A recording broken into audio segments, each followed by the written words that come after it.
हाँ जी, नमस्कार, राधे राधे, हर हर महादेव। मैं आपका आचार्य देव। अपनी चर्चा कुंडली के पंचम भाव पे चल रही है। पंचम भाव पे हमने लगभग सभी धीरे धीरे पॉइंट्स को कवर किए हैं, लेकिन फिर भी कुछ पॉइंट हैं। कोई भी भाव अपने आप में इतना परिपूर्ण है, इतना व्यापक है कि पूरा जीवन पर्यंत आप उस भाव की व्याख्या में लगा सकते हैं। एक भाव के एक पार्ट पे आप पीएचडी कर सकते हैं, इतना व्यापक है।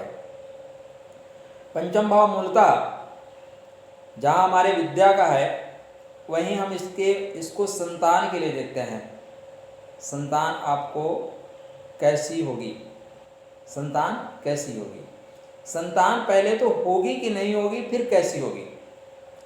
तो आज जो है चर्चा करते हैं संतान होगी कि नहीं होगी।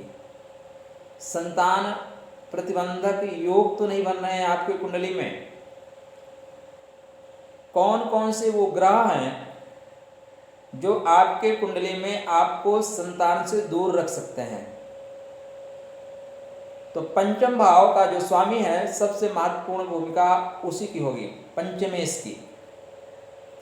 अगर आपकी कुंडली में पंचम भाव का स्वामी पीड़ित हुआ, तब आपको संतान संबंधी कष्ट निश्चित रूप से आएंगे।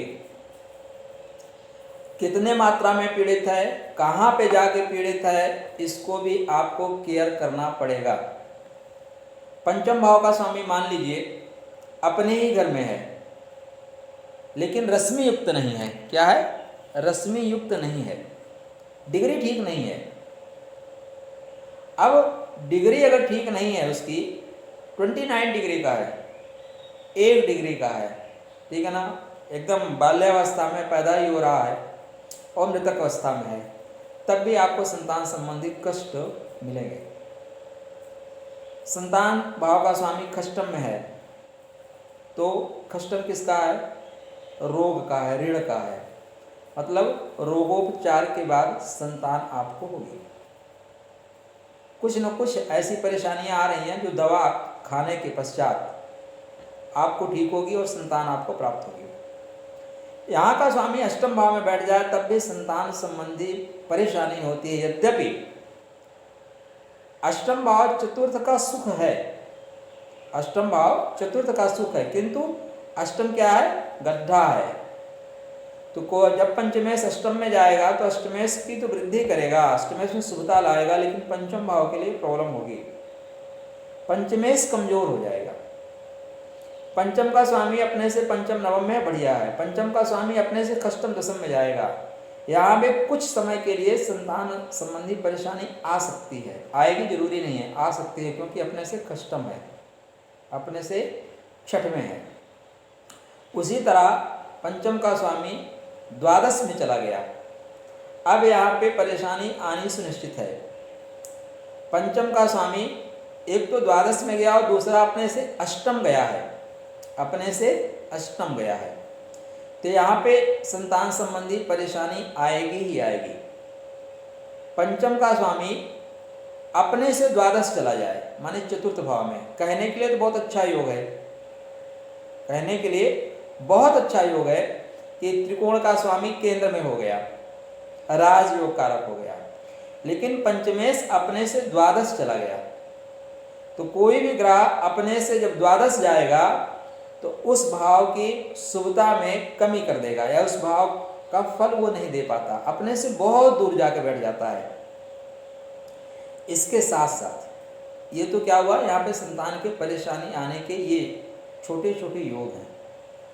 इन सब के बावजूद अगर ये है तो आपको संतान 100% होगी।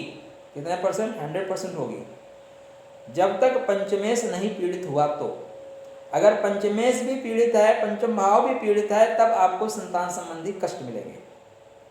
आपका पंचम भाव स्वामी खष्टम में बैठा हो, खष्टेश वहीं पे बैठा हो, शत्रु हो दोनों आपस में, ठीक, और वहाँ पे और कोई ग्रह की उपस्थिति हो जाए या पंचमेश अस्त हो जाए, संतान संबंधी परेशानी आपको होगी। संतान होने में बहुत कष्ट होगा, बहुत दिक्कत का सामना आपको करना पड़ेगा संतान के लिए। संतान का स्वामी इसी तरह अष्टम में द्वादश में चला जाए और अस्त हो जाए, या निम्न के हो जाए। क्या हो जाए? या तो अस्त हो जाए या निम्न के हो जाए, तब आपको संतान संबंधी परेशानी बहुत ज़्यादा क्रिएट होगी। क्या करें? आप अपनी कुंडली में चेक करिए, आपका पंचमेश है कौन? पंचमेश, लग्नेश और नवमेश सदैव मित्र होते हैं। आप किसी भी लगन की कुंडली उठा के देख लीजिए, पंचम भाव का स्वामी, लग्न का स्वामी और नवम का स्वामी ये मित्र होते हैं। तो इसके साथ साथ नवम को क्यों देखना है? क्योंकि पंचम का पंचम है। आपके संतान को संतान होगी कि नहीं ये देखना है। संतान की संतान है, तो जब आपको संतान होगी तभी तो संतान होगी। अर्थात नवमेश अगर शुभ है, नवम भाव का स्वामी शुभ है, बता रहा है कि आपकी जो संतति है आपकी पीढ़ी दर पीढ़ी चलती रहेगी, ब्रेक नहीं होगी। मतलब उपाय करने के पश्चात आपको लाभ मिलना सुनिश्चित है। अब यहाँ पे आप उपाय करिए। साथ में पंचम भाव के साथ साथ आपको सुख भाव को देखना पड़ेगा।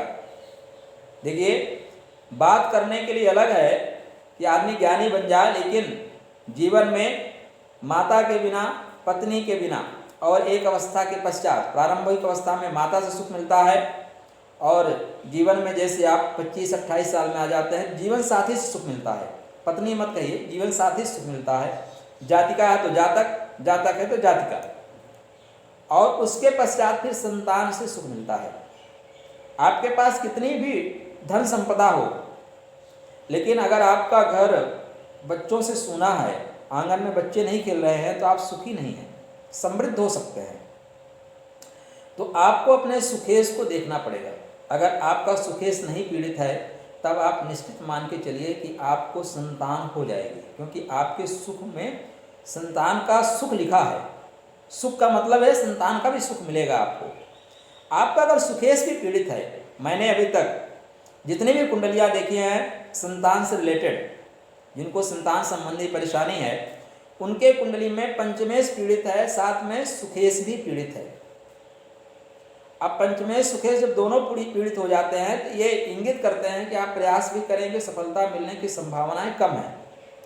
तो हम फोकस कहाँ करते हैं? फोकस सिर्फ पंचम भाव पे करते हैं। मैं आपको अपना व्यक्तिगत अनुभव भी बताता हूँ, आप सिर्फ पंचम भाव पे फोकस मत करिए, सुख भाव को भी आपको फोकस करना पड़ेगा।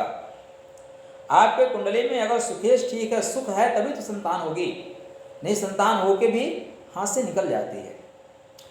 इसके साथ आप कुंडली में देखें, जब भी खष्टम का स्वामी पंचम में बैठेगा, अष्टम का स्वामी पंचम में बैठेगा, द्वादश का स्वामी पंचम में बैठेगा, ये आपके संतान के लिए हानिकारक है।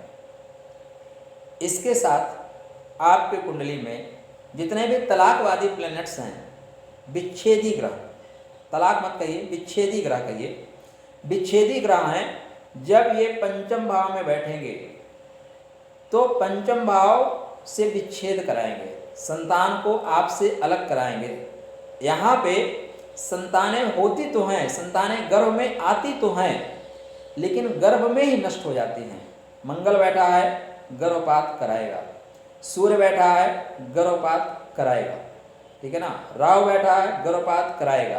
केतु बैठा है, सर्वाधिक जो बुरा असर देता है कुंडली में, वो केतु देता है। शास्त्रकार ये कहते हैं, अगर पंचमेश शुभ नहीं हुआ तो पंचम भाव में बैठा हुआ केतु मृतक संतान का मुख देखने का सुख ही देता है, और मैंने ऐसी कुंडलियों में देखा है। हाँ, पंचमेश अगर मान लीजिए उच्च का हो गया, पंचमेश अपने ही घर में बैठा है, पंचम का स्वामी अपने से सप्तम एकादश में बैठा है, तब इस तरह की स्थितियों में उतार चढ़ाव देखे जाते हैं। लेकिन यहाँ पे सर्वाधिक खतरनाक अगर कोई पंचम भाव में ग्रह है तो केतु है। ये मेरा आपका व्यक्तिगत अनुभव बता रहा हूँ, आप भी अपना अनुभव शेयर करिएगा। तो पंचम भाव में जब भी विच्छेदी ग्रह बैठेंगे, तलाकवादी प्लैनेट्स बैठेंगे, तलाक कराएंगे, माने संतान को अलग करेंगे, संतान से विच्छेद करा देंगे, संबंध विच्छेद। अब क्या करें? तो मैं आपको बहुत बढ़िया मैथमेटिक्स बता रहा हूँ। पंचम भाव पे जितने भी भाव हैं उनमें मेरी पंचम भाव पे विशेष पकड़ है। मैं ऐसी जगह कार्य करता हूँ जहाँ पे संतान संबंधी कष्ट सर्वाधिक मात्रा में है, इसलिए पंचम भाव पे मैं आपको अनुभव बता रहा हूँ। शास्त्र क्या कहते हैं वो बता रहा हूँ, और अनुभव क्या है वो बता रहा हूँ। आप पंचमेश को मजबूत करने के साथ साथ सुखेश को जरूर मजबूत करिएगा। जब तक आप सुखेश को मजबूत नहीं करेंगे, पंचमेश में संतानोत्पत्ति की संभावनाएं तो बढ़ेंगी, अंकुर तो लगेगा, अंकुर तो लगेगा, लेकिन अंकुर पुष्पित पल्लवित हो इसकी संभावनाएं कम हो जाएंगी।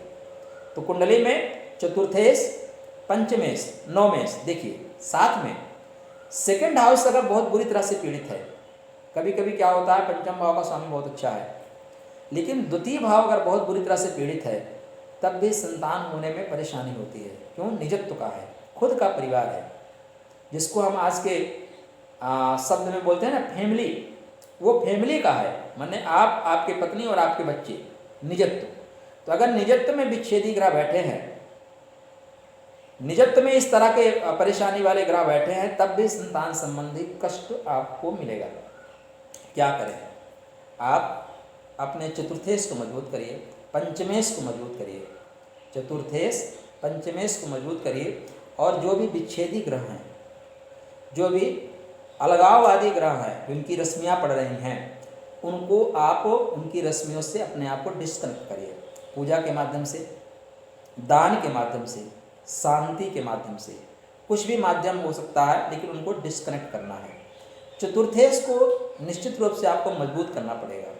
किंचित परिस्थितियों में हो सकता है आपका चतुर्थेश सप्तम भाव का स्वामी हो, ठीक है ना। जैसे आप कन्या लगन की कुंडली लेंगे, चतुर्थेश गुरु हो जाएंगे, सप्तमेश भी गुरु हो जाएंगे, ठीक है ना। मिथुन लगन के लेंगे, वही स्थिति यहाँ पे आ जाएगी। मीन लगन के लेंगे तो बुध चतुर्थेश हो जाएंगे, सुखेश हो जाएंगे। यहाँ पे आपके मन में शक जरूर उठेगा कि हम मार्केश का रत्न कैसे पहना सकते हैं, या मार्केश को कैसे मजबूत कर सकते हैं। देखिए, पहले वो सुखेश है, देन मार्केश है। पहले वो सुख देगा, फिर मार्ग बनाएगा। रिस्पॉन्सिबिलिटी क्या है? पहले सुख देने की है, तो हम उससे सुख ले लेंगे ना, और जब उसका मार्केश आने का टाइम होगा हम उसको उतार देंगे। समटाइम्स आपको दवा लेनी पड़ेगी।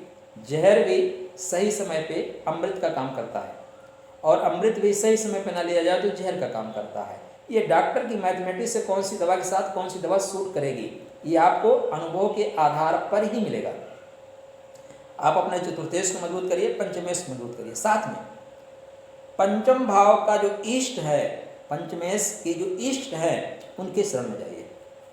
जब आप उनकी शरण में जाएंगे तो आपको निश्चित रूप से संतान प्राप्ति होगी, कोई संदेह नहीं है कि संतान प्राप्ति ना हो।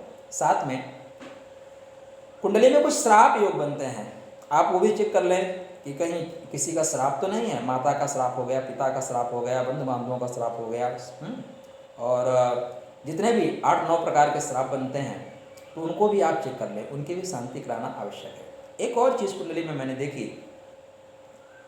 विच्छेदी ग्रह जब भी आपकी कुंडली में बैठते हैं तो एक निश्चित अवधि में संतान से विच्छेद कराते हैं, ठीक है ना। वो विच्छेद कराते हैं एक निश्चित अवधि में। उस अवधि को हम कैसे जानें, और साथ में ये कैसे जानें कौन से ग्रह कब विच्छेद कराएंगे, कब संतान हानि कराएंगे, या कब गर्भपात कराएंगे, तो इसकी चर्चा हम अगले वीडियो में करते हैं। तब तक राधे राधे।